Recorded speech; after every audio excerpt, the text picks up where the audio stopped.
It's been a while. The Temple men's basketball team finally swept the season series versus Cincy for the first time in 6 seasons. And before Sunday afternoon, it had been 2,245 days since Temple last won in Cincinnati. Well, now we can make that 2 days since the last win in Cincinnati. OwlAccess Pass is back, and it all starts right now.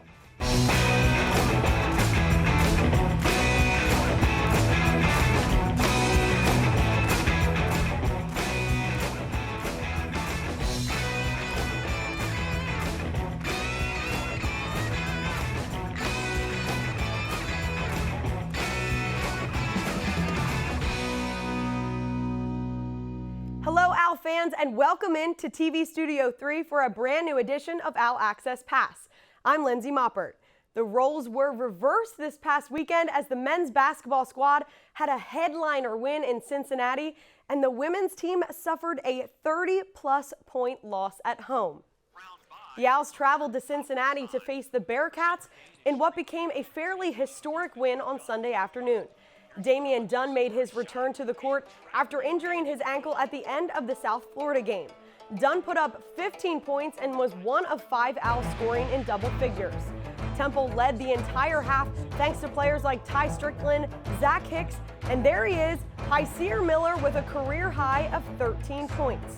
Temple built the lead to a high of 18 points early in the second half, and the Bearcats were able to cut the deficit to single digits with help from Jeremiah Davenport, but it's not quite enough. The Owls hold off the home team, and they gladly take this win back to Broad Street with a final score of 75-71. Yeah, it's that time of year. That's why you have 13 guys on the roster, and other guys. Unfortunately for us, we got so many guys that's out. We just have to play the guys that's available, even if that means digging deeper into to the bench. We're going to be undersized. Every team we play, we probably are.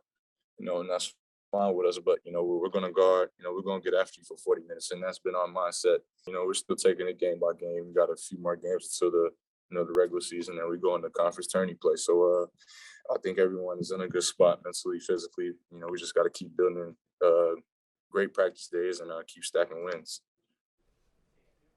Now, looking to the remainder of the men's season, Temple currently sits 5th out of 11 in the conference.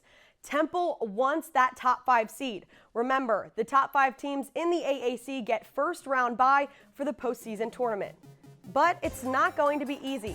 3 of Temple's 4 remaining games are against higher ranked teams, including Memphis that sits in 3rd place, Tulane in 4th, and of course, the Cougars from Houston, who rank 1st in the conference. The Owls' last game of regular season play is against USF, who currently is sitting in dead last place in the American. Temple is going into its next matchup on Thursday against Memphis on a 2-game win streak. And the squad is excelling from across the board. Or should I say the bench? Due to injuries, Temple's 2 leading scorers, Damian Dunn and Jeremiah Williams, have missed some games these last 2 weeks. But the Owls bench has kept up the pace, averaging 35 points per game in the last 4 matchups. And of course, after the wrap-up of regular season play, that postseason tournament is in Fort Worth, Texas. It was more than a rough day for the women's basketball team as it faced the Knights of Central Florida this past weekend. UCF struggled on offense, but the Owls took this struggle to a new level. Both teams came out slow on offense to start the game, and freshman Kyra Wood made the only 2 field goals in the first quarter for Temple. UCF held the lead for the entire game, but it wasn't until the 3rd quarter when the Knights really started to pick up some speed, gaining a 20-plus point advantage over the Owls. Temple continued to struggle offensively as the Owls tallied 21 turnovers and shot 23% from the field. The Knights dominated this one with a final score of 68-31 UCF. No highlights from Mia. Why, you may ask? Davis averages 18 points per game, but she scored only 1 single point in this one. For UCF, Diamond Battles also sits among the best in the AAC, averaging 14 points per game. And in comparison to Temple's new program record holder, Battle was able to put up 9 points for the Knights. So it definitely was not a typical performance from Davis, and the Owls' 30-plus point loss relayed that. Both the men's and women's basketball teams will be back in action on the road later this week. The women will travel to face the Houston Cougars on Wednesday night, and the game will air on ESPN Plus at 8 o'clock. The men will also travel to play against the Memphis Tigers on Thursday evening, and this matchup will air on ESPN2 at 7 p.m. Temple's lacrosse team continues its hot streak after picking up its second straight win over a Big Five rival. Temple faced St. Joe's University on Saturday afternoon, seeking to remain undefeated in 2022. The Owls took a quick 20-minute drive down the road for this one in their cherry tops. Right out of the gate, Belle Mastro Pietro was crazy early on. She scored 4 of her 5 goals in the game's first 4 minutes. And although Temple was able to grab an early 6-0 lead, the Hawks weren't far behind as they outscored Temple in the second and third quarters to make this a game. But thanks to players like Quinn Nicolai, who scored a career-high 7 goals, and goalkeeper Annie Carroll with 6 saves, Temple made it out on top with a final score of 15-11. And speaking of goalkeeper Annie Carroll, although she is a Pennsylvania native, her college career did not start at Temple.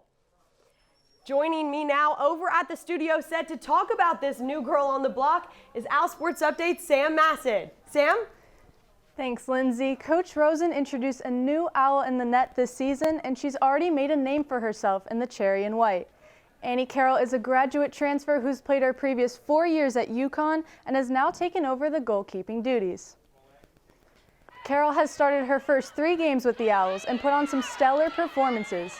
Taking a look at her stats, the transfer has not disappointed, already finding her way to the top of her new conference. With 23 saves of the year, she stands first in the AAC with a .523 save percentage.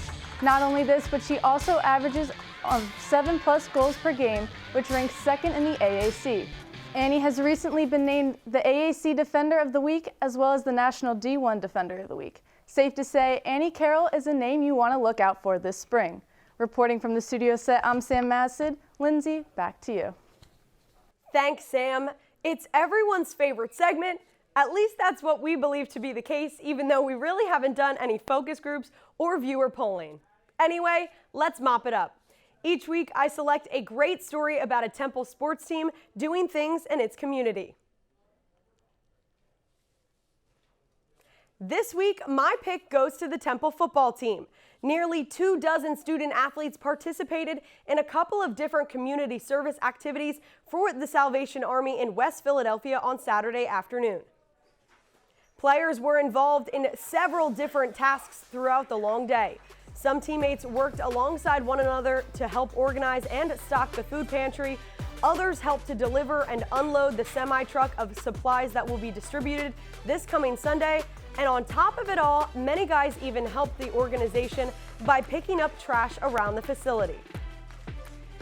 I chose this story because it's yet another example of how this team and its new leader, Stan Drayton, understands how crucial the support from the university's surrounding community is to the program's success. It's a wonderful thing for these players to give back and to have the opportunity to build relationships with community members and local organizations.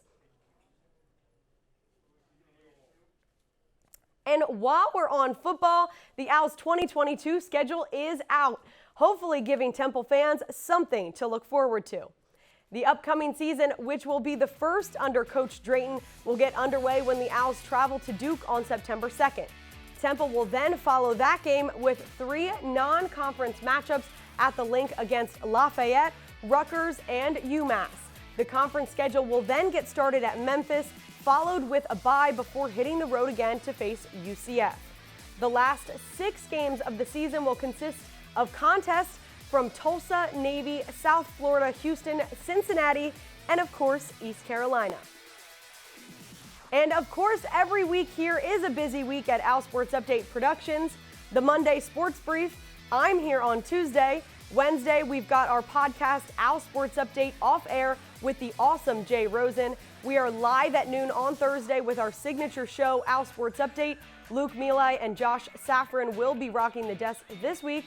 And then on Friday, courts in session with the lovely Sage Hurley and Ray Dunn. That will just about do it for this episode of OwlAccess Pass. We are off next Tuesday for spring break, and when we come back, it will be the start of March Madness. Prepare yourselves.